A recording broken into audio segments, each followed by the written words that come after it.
open the meeting, taking note of the fact this is a meeting of the Wyndham Northeast Supervisory Union Budget Committee. Today is December 15th. It's 5:01 p.m. Adjustments to the agenda. I believe I heard that we need to adjust the agenda to appoint a chair. And I'm going to suggest we do that immediately after communication and public comment, if there's no objection. I hear an objection. Do we have any communication or public comment, Chris? I do not. Let me just double check. No, I have none. Nominations for the chair. I'm going to place Jack Breyer's name into nomination. Are there other nominations? Hearing none, I will declare nominations to be closed, and I will exercise my discretion as the SU chair to cast one ballot for Jack Breyer as SU budget chair. Mr. Breyer, it's your meeting. Oh Lord. Okay, so obviously the top topic of the evening is the budget, since we're the budget committee, and just in our brief informal chat before the meeting started, I was in communication with Chris Pratt, and he said that he and his colleagues been working all afternoon on this, no surprise. And I think Flora has some material to present. I'm going to caution people that in these initial meetings, a couple things really need to be done. One is to sort of hear the broad outlines, and since the real movers in budgets tend to be personnel as much as anything else, get at least that understood, and then hear sort of the goals of the members. I'm expecting, and I'm sorry to tell you this, that since we have these crushing timelines, that until you overthrow me, we're probably going to have another meeting within the next 10 days. So sorry, you all have a chance to object now if you want. Point of order. Yes. Not point of order. I object. In 10 days, we have holidays coming up. It's not appropriate to have to tell us that we have to ignore family in a pandemic. Instead, we have to focus on the budget. This should have been done some time ago, and I don't appreciate getting the numbers in the last minute. Thanks. Believe me, I understand. I just don't know what we can do given our timeline. We'll talk about that when we come to time of next meeting, Deb, because I get it. David, I see your hand up. We can talk about it at time of next meeting. It's my personal belief that nobody's going nowhere, and we could use the next 2 Wednesdays to try to catch up so that the local entities can get their budget work done. It's very much dependent upon the SU. Yeah, unfortunately. And I do agree with Deb that work that I would normally like to have well underway in October is being dealt with now, but it is what it is, as they say. Flora, I believe this is your chance to Chris. Yes, please. Yeah, so I understand that, we wanted to start this process earlier. That was our intentions as well. We have been working on it. Today, myself, Dr. Carey, Mr. Haas, and Flora, we worked all day on this budget. We know we had a meeting the other night, or was it last night? I can't even remember. On the budget. So, we went through it line by line. We really took a look at our revenues, and you'll see a much different budget tonight than you would have seen even yesterday at this point. So I would think that tonight is let Flora and I and Lynn and Mr. Haas go through this in its entirety. And then if there's questions, I'm sure there will be, but at least you'll have a big overview. And then know that then you can walk away from tonight's meeting understanding what we're putting in front of you, have your questions asked. So when we do have another meeting, we can just get down to work. This is the first draft, as you all know. It's our first budget meeting of the season. but I appreciate your patience. As we all know, it's been a very hectic and busy year, and it was not our intention to get this information out as late as it did, here or there. It is. And so I'm going to have Flora share her screen, and we can go over. We tried to break it down as much as we could. Tried to anticipate from past years the questions we have. So, hopefully it's very easy to follow. So, Flora? Roll. Can you see my screen? Yes. As well, I apologize, but honestly, it's not one budget that we work, it's 15 budgets. We have 9 supervisory union plus 6 schools. So it is a little time consuming, believe me. I've been working 7 days, day and night for the budget. So I did try to bring everything to you guys the most accurate and on time. And, adjusting one budget, adjust, the other 14 ones plus. So each of the tabs that we have here is a budget for each of the departments. And bottom lines, as all of the other budgets, I did color coded with salaries, benefits, and miscellaneous. And then bottom line is the overall amounts for each of the years. The complete data that I have is the budget for those years, but it has the revenues adjusted the amount. So an example here, if we see for FY21, the budget for food service is $931,000. When we are gonna match it with the complete data, the budget that was assessed to the schools was $754,000. That's because they took into consideration the revenue that the food service department get. So then for custodial, the budget doesn't get assessed the same way because custodial doesn't get grants. Same thing with the board budget. Transportation does get grants, so the transportation budget, we're gonna see as well that bottom lines are not exactly the same amounts that get assessed because we do take into consideration grants. So for the complete information for FY21 for transportation, the amount that was assessed was $931,254. And then for this year, it's gonna be $961,110.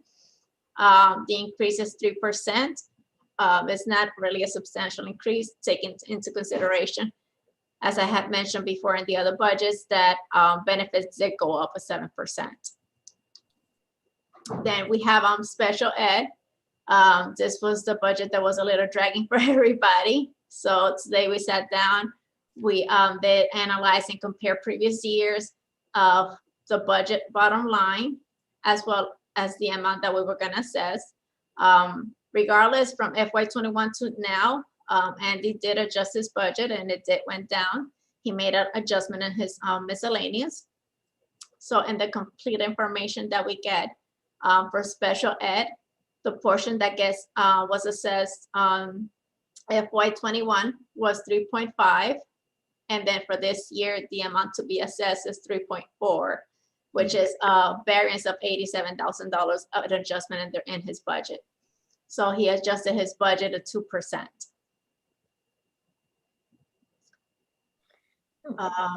So we have the technology department. Technology gets assessed 100% because we don't get grants for them. Early ed, we did adjustments for early ed as well because we do get grants for them. So according to the grants that we get for early ed, we adjusted. And then for early ed, the budget for last year that was assessed was $185,000 for 120. This year is $215,950. That's a variance of $30,000. But that's most likely we're gonna see that is in the benefits. So if you see all of this portion here is the benefits. There was a change from previous years to this year. Benefits did go up 7%, and that's something that we couldn't adjust. So right here for benefits is $132,000 for this year. Past year, the benefits was just $108,000. So it's over $20,000 in increase for benefits. For the business office, for the previous year and the current year, our budget is most likely the same, taking into consideration adjustments that we did in the office. Employees, we're switching them to salaries to cut down on the overtime that we were having. As well, cutting the overtime, it balanced out as well the new employee that we got, which was budgeted in previous years. So if we take into consideration FY20 to what we are requesting FY21, our budget is actually going down 22% just by cutting away overtime and making our employees salaried. And then for the superintendent office, we made adjustments and allocated employees in the areas that they were supposed to be allocated. So that's why we're gonna see a decrease as well. So the superintendent office, the variance is gonna show a 37% decrease. That is because of the adjustment that we did with personnel. So the system was showing previous, like having 2 employees and a full extra body in the superintendent office. That was adjusted. As for revenue, we did analyze all the revenues that we had for FY20, and that's what we took into consideration. So we do have the amount that was assessed for the towns. And here I have the disclosure of each of the towns, the amounts that were assessed by each of the schools as well. And then for grants, this is all the amount that we get for grants. The yellow area is the grants that we get just for special ed. That way it will match the adjustment that we did on the special ed department. And then here we have the Medicaid grant that we get for early ed. That was the amount as well that we took into consideration to adjust the assessment for the early ed department. As well, we have here transportation. Those are the grants that we got for transportation the past year. And that's the amount that we adjusted according to that. And then we have for food service, the amount that we got in grants and the adjustment. And then overall, this is the amount that we get between the towns and grants. And then I put in a separate line, the amount that we get for food service. Overall, between assessment from the towns, grants and food service, the revenue that we get is 21.7.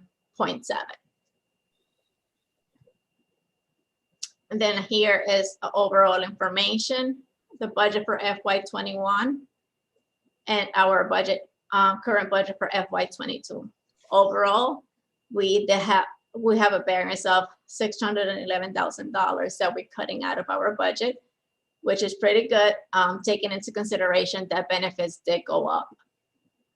So, and this is the variance between each of the departments, how much they cut down on their budget. And this is the percentage that each department takes into the assessments to complete 100% of the budget for the SU. So questions? Well, why don't we do a round robin, because that's usually my process. And I'm going to start with Deb. What do you see? What do you need to know here, Deb?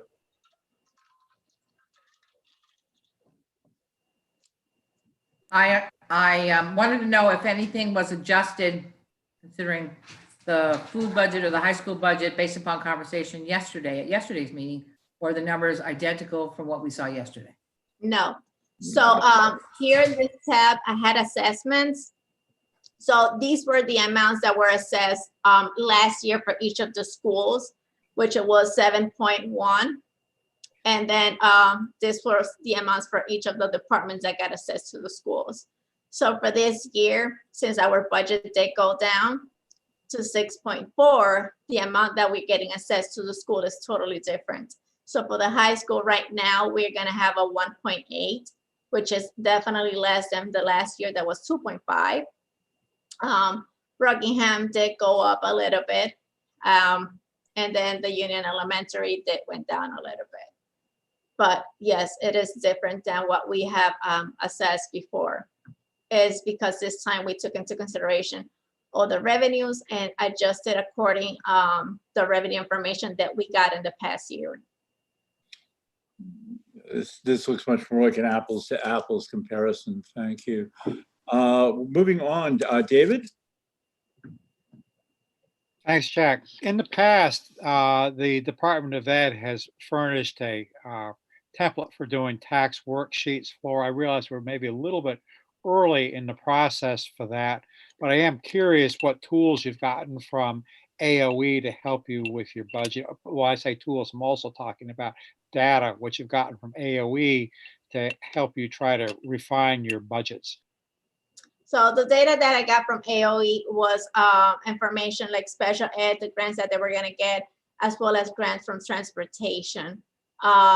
They did share cost of pupil as well, but that's overall what we got. According like town assessments, we do know it's gonna go up because Brad James had mentioned that already, but which amount it is, he still doesn't know because he did mention that he was caught up still with COVID relief funds grants that he's working on. So he did mention that most likely he will be able to share the information if it's not by the end of the year, maybe in the mid of January. Thank you, Flora. I have no other questions right now, Jack. All right. Cheryl?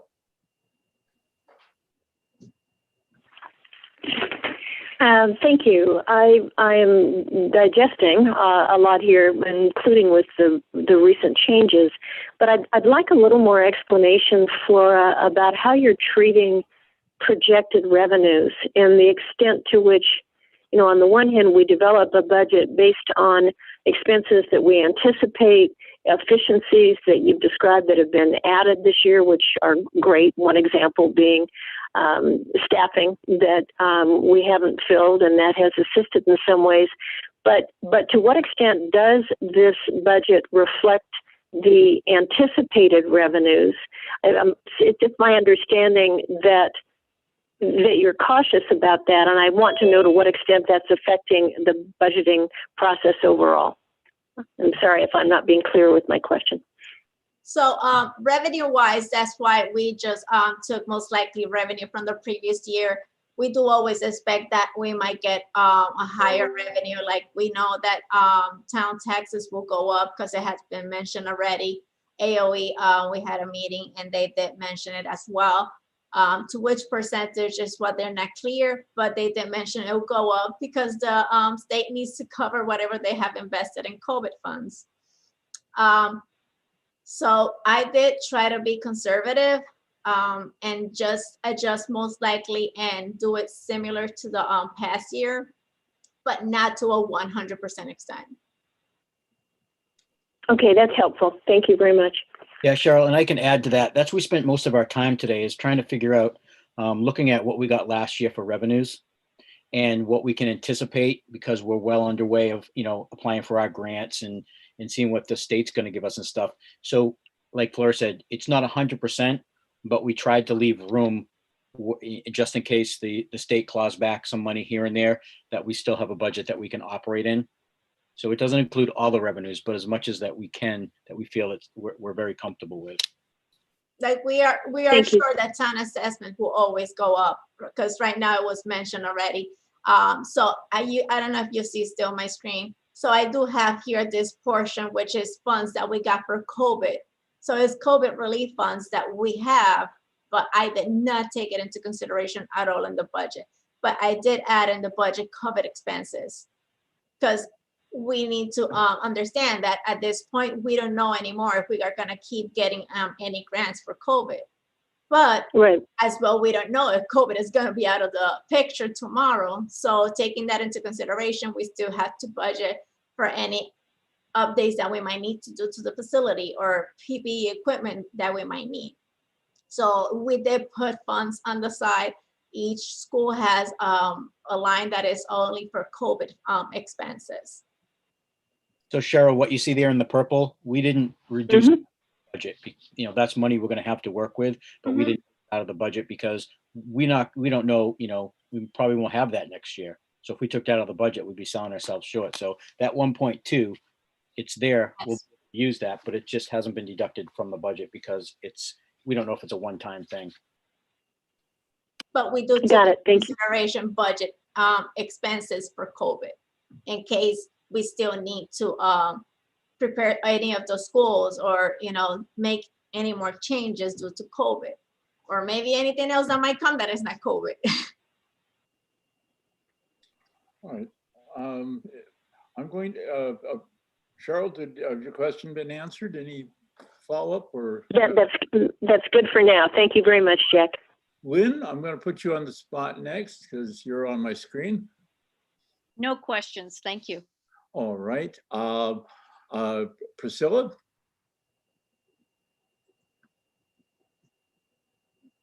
You'll need to unmute yourself, Priscilla. There we are. Am I unmuted? You are unmuted. Okay, on the summary sheet, what does HS stand for? Because it went from 2.5 to 1.8 Oh, the assessment, that's a high school. high school, but then you had BFU at Yeah, I think Yes. it's Rockingham. I'm not sure. They may have had it. So I have the high did school, Rock- Yeah. Rockingham, and the Union Elementary.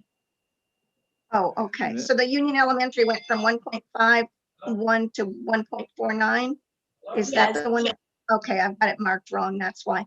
Okay, can you tell me why Rockingham may have gone up while the others went down? So the reason why Rockingham went up is just according to the volume of students. So we try to take into consideration how the students are gonna go up or down. Right now, we do have a report that needs to be submitted to the state by January 15. So going by the information that I got from the principals is that I calculated the amounts that were gonna be assessed. So it's called the FY 22 announced tuition data collection. So that is according to the volume of students. In So the- addition, Priscilla, Triple E was, for whatever reason in the past, was it Triple E, Early Education Services, was in the high school, part of the high school assessment. So it shouldn't have been. So we took that out so that, whatever was in there got added to the other schools because the high school doesn't pay into, early ed services. So that was also added to the increase of the assessment. Yes, we Priscilla, went up a lot last year, so to see us going up again, it's kind of, I don't know. Priscilla, this is a body count issue. So to some extent, the more Right. bodies you have in your system, the larger percentage of this you end up picking up as a cost. I will do what I have done in the past when I've chaired these types of committees, which is, since I think educational budgeting is one of the weirder forms of budget management I've dealt with. I am willing to spend time with any member of this committee doing a one-on-one walkthrough of this material, because both in terms of how it's structured and just to help people with bits and pieces, because I want our staff, I want our administration to spend time on preparing it. I feel part of my job is to help with the education side of the house.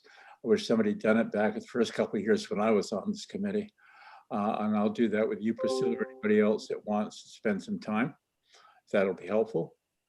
And Priscilla, I did No, put here- it's logical, Jack, thank you, because it's volume, I understand.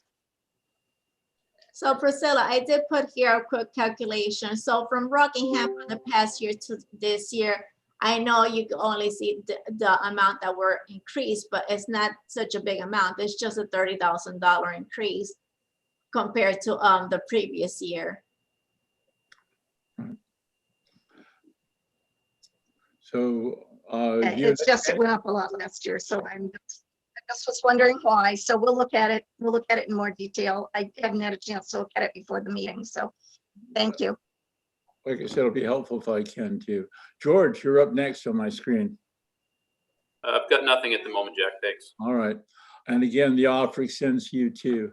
because you're stuck with the chair of your board, so if I can be helpful. Molly, what you got? I'm good, thank you. All right, I'm gonna walk to the let's see, Deb, I've got, I see Jason Terry is on here. Jason, any thoughts, any questions? Yeah, I have a couple. Flora, on the revenue page, correct me if I'm wrong. You know, it's my first time looking at this. So that revenue, that's from taxes that is being collected from people in the towns, correct? Yes, so you have for Westminster, Athens, Grafton, and Rockingham. Those are the towns that we get taxes from. This is overall how much each of the towns give us in taxes. And then this line here is just the amount that those towns give us in taxes for the high school. And then for the Union Elementary. And then Rockingham is the only town that actually gives their taxes either to Rockingham or the high school. All the other towns is just high school and Union Elementary. So you already have that money in hand? Not 100% of it. The towns pay us as the same way that they collect. So right now, Go ahead. so we do have for Athens, it was a small amount, so they actually gave me the whole check. The other towns have given me portions for each of the quarters. So right now I have collected 2 quarters for them. And then Rockingham, which was behind, they did catch up. I don't have to bill them anymore. So with that said, if we don't have all the money in hand and with COVID and people unemployed and people not working, how do we know we're going to get this money? And then how are we able to write a budget based on that? Maybe I can be helpful with this, if you don't mind. Mm-hmm. Jason, the way this tends to work is this is like any other billing. These are bills that are paid by the individual districts, and then as Flora's broken it out a second time, both by district and by town. The Rockingham board and say the high school board will have essentially an amount they'll present to the voters, which they will either pass or not pass, as is their pleasure. Once that has occurred, then the collection of taxes goes to whoever your official is in your individual towns. Usually that's something your town clerk manages, and there's usually, at least in our community, there's a collector of delinquent taxes should there be somebody not pay, and that's the process. Yes, I've alerted towns and had conversations with several towns in our district, alerting them to our concern about whether or not they're going to have trouble collecting those taxes. So far, the ones that I've talked to have been relatively successful. The delinquency rate in the towns of Westminster, Athens, Grafton, and I think it's still true in Rockingham, you can correct me on this, Deb, are consistent with what they've been in past years. And at this point, I don't have a basis to assume that they won't stay that way. Yeah, so I don't know if this helps, if you can see my screen. So this is how I invoice the towns. So since we do everything paperless, each time I get a check from them, I send them an updated invoice. So this is what we get. So whenever their payment is due, I have put that up as well for them and split it. So which one is supposed to be your town? Well, I don't know if we can see the screen you're looking at.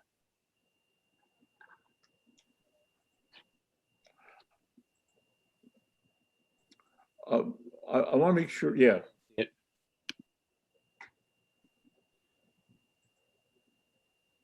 Your presentation is no longer there for. Okay, open. So Westminster is your town? No, Jason's a Rockingham member in good standing. Okay, let me share that. I don't know about good standing, but no, Rockingham number. Can you see it now? Yes. So yes, this is our invoice for Rockingham. So since they were a little behind, that's why they have due date 2 times, because we didn't get the first payment for them, but we did get their 2 payments already. So their next payment will be due in March, and the last payment will be due in June. And that's how I split it for them. And then each time I receive payment from them, I adjust their balance and I just email this sheet to them so they know it's an acknowledgement, that I did receive their payment, and that the amount does match what they sent and what I have. David, I saw your hand up, so you want Hold on, I had some more questions. Oh, well, I didn't know if David could help you answer. Oh, sorry, go ahead. I was responding to your question, Jason. Towns have a statutory obligation to remit to the school districts, even if they have to go out and borrow the money to do it. Right. So the schools get paid, and the taxpayers, one way or the other, end up paying for it, even if unfortunately it's to the delinquent tax collector. Jack, I wanted to respond to what you said. Yeah, thanks. I wanted to help with this. Yes, you are correct in that our town management and village as well have said that we are tracking at approximately the same as we have done historically over the last few years. However, there's been a lot of finger shaking from the select board and the trustees of the concern that we need to keep in mind as we continue budgeting, because of course, the town is already working on their budget for next year. Right. And that's still a concern that the current pandemic will have an impact. We just haven't seen it yet. And I appreciate that, Deb. I've been ghosting your meetings just to kind of keep track as what the tenor of the discussions are. Who have Molly, did I talk to you? I'm missing somebody. I know I've not spoken to somebody. Anybody feel, if I've missed any of my colleagues, would you just unmute yourself and tell me I missed you? Maybe not. All right. We can go a second round if we need to. Hold on, Jack. Go ahead, Jason. You did have more questions. You go right ahead. Thank you. Deb, thank you, and David and Jack and Flora for explaining. I agree with Deb. I'm very concerned that the collections might be there now, but we don't know the impact it's going to have as we're still basically shut down in a lot of different areas. And my other question was, how do you get these numbers? I'm assuming, I just want to that you have numbers based on actuals, and then you're just looking at the revenue and saying, okay, this is what we can afford. But how do you know that we can afford those numbers now, what the actuals are? Maybe the new actuals, because of the pandemic, should be much lower. So if you follow what I'm saying. Yeah, so all I did was go by what the state has actually mentioned already. We do have to assess the towns. It's the town's responsibility, like Jack mentioned, to pay the school district. That's why, like, for example, when we had a hold with the Rockingham town, it was their responsibility to see how they're gonna find the monies to pay the school district. But all I could do is just go by the information that the state provide us.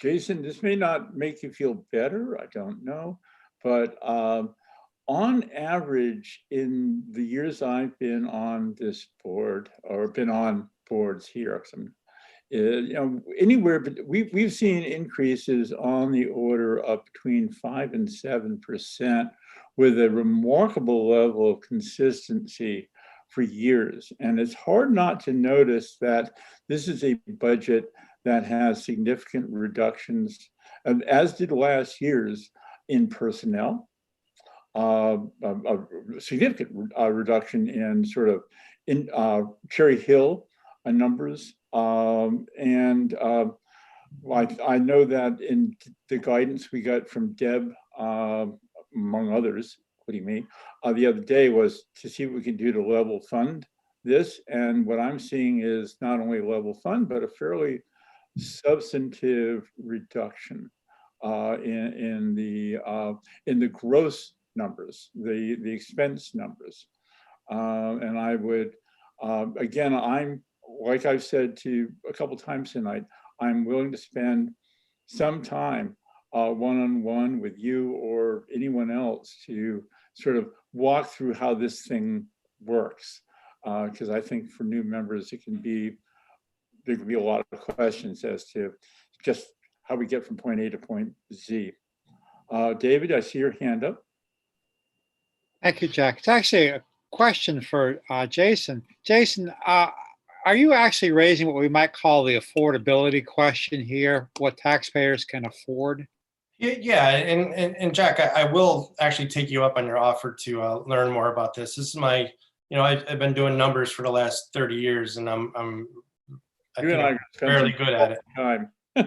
It's what I do. Right. So I am definitely raising the affordability question, and my concern is that just that 40% of the people, the family homeowners, or 40% of the people are family homeowners in town, and the rest is, rental and whatever else. So it's going to be a tough year. So I'm just very concerned. That's all. Thank you. Priscilla, I see your hand up. I can see hands up now. You'll need to unmute though. Yeah, that's why I'm fussing at myself. I said I got to get me unmuted.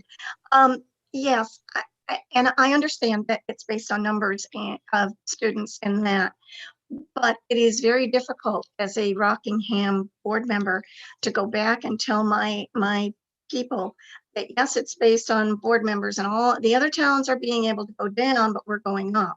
So I guess what I would ask is, if at all possible, if you could at least look at the numbers and see, Flora, and those that are doing it, if there's anywhere that you can cut so that we can maybe get Rockingham down a little bit too.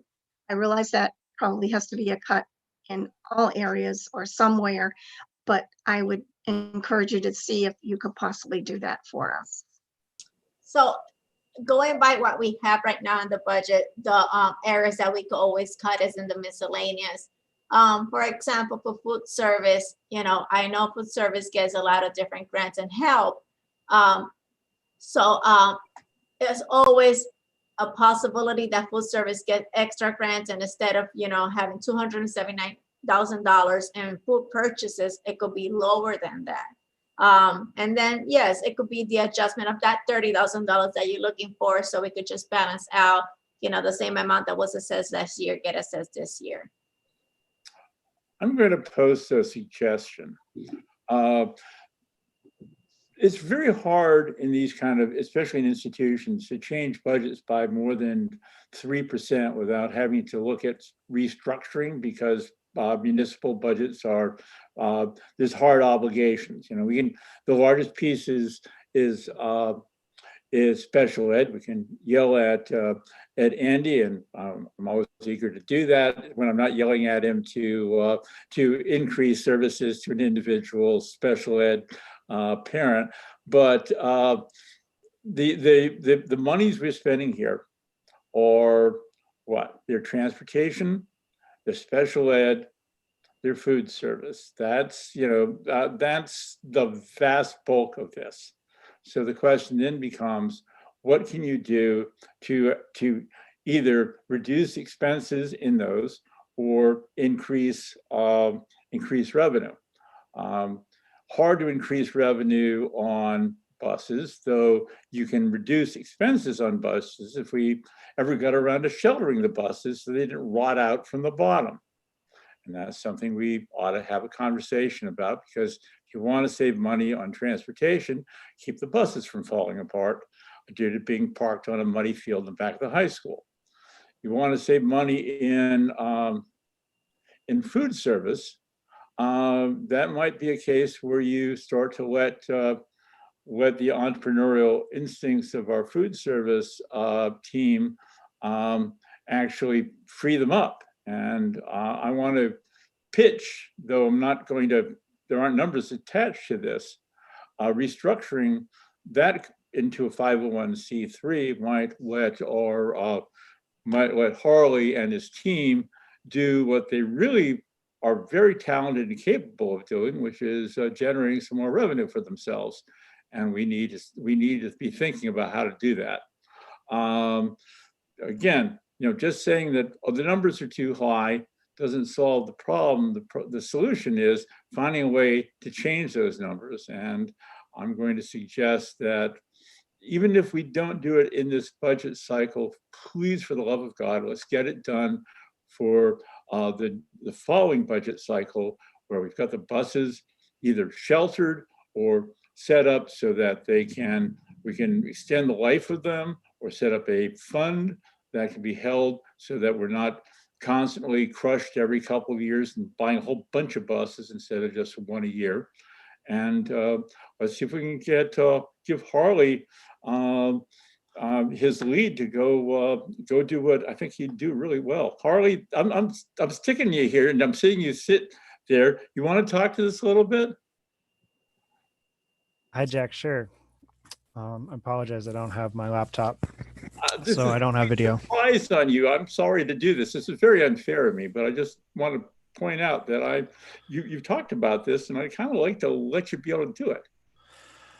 Well, I am very excited to always look for alternative revenue streams. We had talked about the Meals on Wheels opportunities that might have come our way in the past.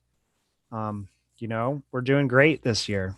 We're really thriving in the strange circumstances of the pandemic right now, by serving meals to DCF through the state of Vermont, where they're paying us to provide meals to the homeless people. And that's a huge revenue generator. So I agree with you that attacking the budget, the most effective way to do that is to expand the revenues, not necessarily just to cut expenditures. Well, I will be bringing this back up. I plan to bring it back up for the SU board in the fairly short term. I know everybody, Lynn and Chris and Flora and you had their absolute hands full of day-to-day stuff. Big reason why we're doing this budget in December.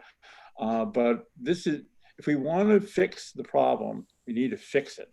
And this is a way to get us in that direction, I'm thinking.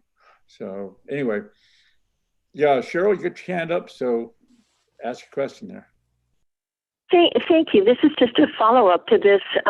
I'm catching up with this discussion of the possibility of a nonprofit being formed, of 501c3 nonprofit educational institution being formed to handle food services. And Harley, if you could say just a few more minutes about that. I don't know if this is something you've been thinking about. I'd love to hear a little more.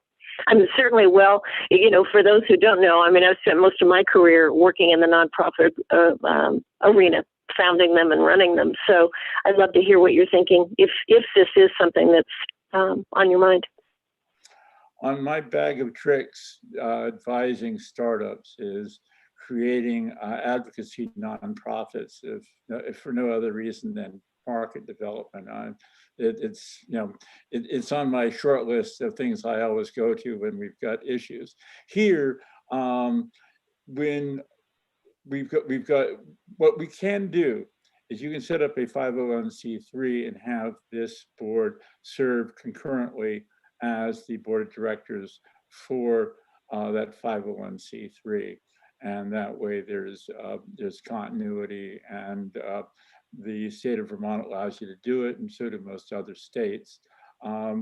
It's a great tool, particularly if you're looking at things like trying to figure out how you maintain a cash balance, how you maintain money to go over a fiscal year, because as you know, SUs are very limited in that ability. It's a way to set up sinking funds if that's what you want to do, and I'm a big fan of sinking funds. And it's also a way to let your departmental units go out and be entrepreneurial if they have an ability to do that. And if we were if we had one for food service, everything I've heard from Harley for the last year and a half, last two, is how much he might be able to do if we could just let him. And the other one might be in transportation, because we've seen how people overcharge if you're, Bluebird or whatever, and maybe that's a way of looking at turning that into a model that's a little bit more self-sustaining. It would be a way for for us to be able to put money into a transportation fund rather than have to zero out every year, and we get rid of this nonsense where we're having to buy a whole bunch of buses at the last minute in a cluster every third year, and we could spread it out over 6 years, which would be really nice from my perspective. That's Jack, wait, hold on a minute. That was all extremely helpful. My question was actually to Harley, and so I just wondered if he would speak for just a moment about this idea from his perspective. Cheryl, thanks. Full disclosure, I'm definitely not an expert in the nuances of nonprofits and all that entails, but I can speak to what we're capable of doing when given the opportunity a little bit.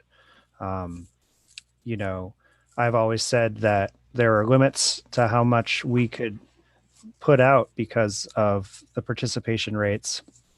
And one of the things that has really changed the whole business model is having universal free meals that we have had since, the COVID emergency school closure. We've seen our participation rates for students over the summer increase astronomically, which has brought in a lot of revenue. And like I said, the alternative revenue source of providing meals for the state has just created a huge influx of revenue. And so it was really validating to see that we can do these things and we can do a really high output and have a much more successful business model when given some flexibilities that worked for us in that way. Does that help paint a picture? Our budget's going to be doing very well this year. Our revenue is much higher than it's ever been. And there's a lot of unknowns for sure. No one knows what's going to happen to the whole school lunch model as we know it, because we have been under an entirely new model since March. And no one knows how that is going to play out on the national level and what's going to happen with free meals going forward. There's so much up in the air and no one has the answers to these questions. But what we do know is that given the opportunity to provide universal free meals, many more of our students choose to participate in the meal programs. That's great, Harley. Thank you. And Jack, I understand this will be an SU agenda item. I appreciate, one, that you raised a possibility and that we spent a few minutes getting a better understanding of what we'll be talking about at another time in more depth. So thank you. Yeah, this is a bit of a rabbit hole, and I apologize to some extent, but I thought, if we're going to figure out how to achieve some of the goals of my members, I just want to put that out there as at least something to keep everybody interested. All right, I'm going to just go around to see if there's any further questions for this evening. And like I said, I am perfectly prepared to spend time with you all one-on-one. And Flora, that probably means you too. We're going to spend a little quality time because I want to do some prep work for my colleagues. I appreciate, by the way, this was a really good presentation. This is what I wanted, and I thank you for it. Let me walk you through. Lynn, any other questions? I'm going to do a round, and then we're probably going to close it for the evening. I did have one question that came up on the revenue page when we talked about that. You have the Athens Grafton, and they pay taxes to the high school and the Union Elementary. Yes. Mm-hmm. How is Athgraft associated with Union Elementary? Well, it's because they're merged, and that's what we get from the towns. It goes together. Oh, okay. Maybe not if David Major has anything to do with it next year. But we got. By the way, one of the things I got to tell you is I'd asked Flora to keep those numbers separate. You normally wouldn't be doing that, and but we did. We asked her to do it, and she has stepped up so that our advisory commissions would have hard data. So a lot of this is as much for their benefit as for anybody else's, and I thank her for that. Go ahead, Lynn. So Union Elementary, that's Westminster School? Westminster, Athens, Grafton. Okay. Yes, so when we did the assessments, we did split them, but overall, it's just the full amount that gets pulled from the Union Elementary funds. Okay. Because when we get the monies, I don't get a check that actually is labeled Athens Graft or Westminster. I get a check that is just labeled Union Elementary. Okay. Good. So what you see here split is the towns, not the schools.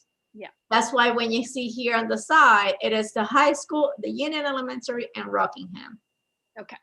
Got it. Those are the amounts that the elementary will get. Okay. So overall, from everybody, the elementary gets 4.3. David, is your question answered? Chris, did you have anything further on that? All right, David?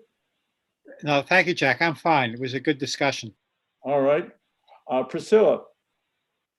Yes, I think Flora said that miscellaneous was an area that maybe would usually have to be, if it was going to be reduced some, so maybe looking at that just a little bit and seeing whether it can be tweaked down just a little bit.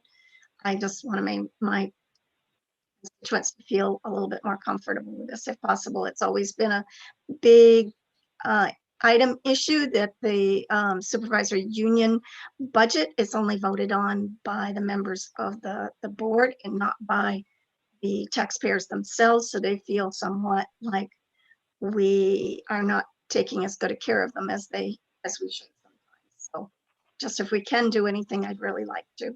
Thanks. I understand, and so I could work on looking line by line each of the departments under miscellaneous, because like I said, we did allocate COVID expenses. Maybe I could be a little bit more conservative in the COVID expenses, thinking, that maybe the bond number will go down. So I could look into that. Honestly, today, since I woke up this morning, I've been like thinking how we're gonna put everything together, how Jack actually had mentioned, take revenues into consideration. I am here in the office still because of that. Sorry about that. And honestly, I apologize that I sent it to you at 4:59, but I wanted to provide as much information as possible. And for example, for assessment, I wanted to actually split your assessment for the last year by each of the lines as well. But it was a really time consuming, a lot of formulas. And I just wanted you guys to at least be able to see the overall picture for this year, how we're gonna work it together and adjust it. And I think that what you're suggesting is just more than fair. So I'm definitely tomorrow looking into each of the lines for the miscellaneous. Just want to note that that eFinance doesn't allow Flora to do what she did for us tonight. She manually did all that. I Thanks, want Flora. you to understand, nobody since I've been on a board has actually done what I've asked them to do for 15 years, and Flora did it. It's the first time you actually got information that's useful in these processes that a normal. And I hang out with you for an hour and a half at the bank.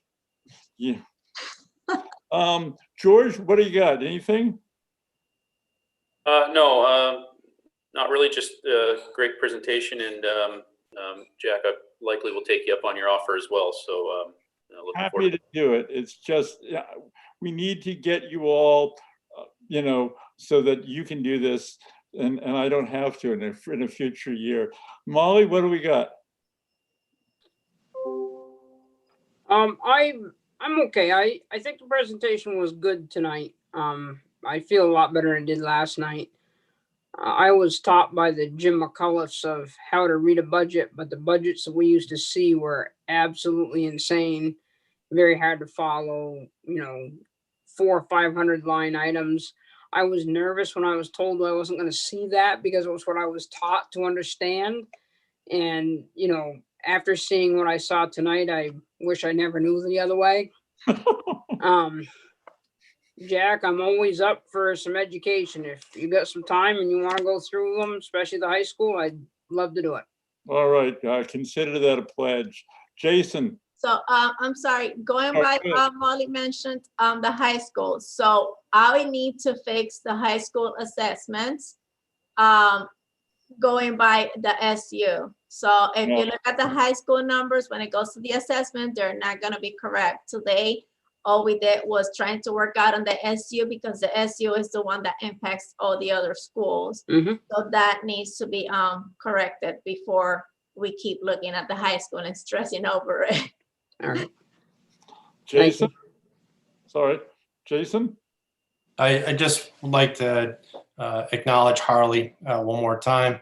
It's not really a question. I know he's being modest. I'm not sure if any of you folks have kids in the schools like myself and George do, and I don't know if I missed anyone, but he's doing a hell of a job for all of the kids and doing it on a consistent basis. And as a parent, I thank him. As a board member, I thank him. And without him and his team, I think we'd be in tough shape. So no question. Just wanted to, Harley, thank you. Appreciate it. All right. Thank you. Deb? Yeah, you left the negative for last. Is that what you did? Yeah.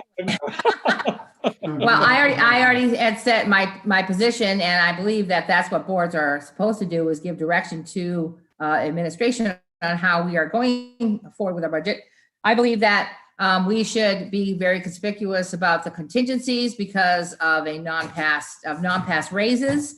I really believe that we should have a level funded budget. As far as the school the school food portion is concerned, I have never been an advocate of raising the budget almost $1 million or $1 million to provide lunches, although I do believe in providing good food to students. I was concerned about the pilot program, which was $800 and some odd thousand as it continues to creep up every year. I believe that one of our concerns, which we have not spoken much of, is waste, food waste. And I know there's food waste because we pay for compost every month. A composting organization, which I believe we should be composting our own food, and we should be composting that as a teaching moment for students.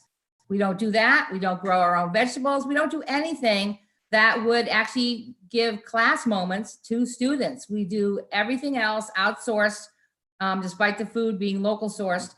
We spend more money with local providers because that's what they do. They have to charge more because it costs them more to grow the crops than it does for large corporate entities. And I understand that, but I'm still concerned about waste. So my bottom line is I believe we should have a level funded budget, if not lower. I am greatly concerned about what happens in the next year. I'm also an advocate of hoping that citizens would actually look closely at the budget. We have 1,000 apartments in Bellows Falls alone. Those people are not paying taxes. They may say they're paying taxes passively, but the reality is the bulk of single homeowners are paying the taxes along with Great River Hydro for our community. I believe it should be level funded. And that's the direction that I would ask our business office to go in. Thank you.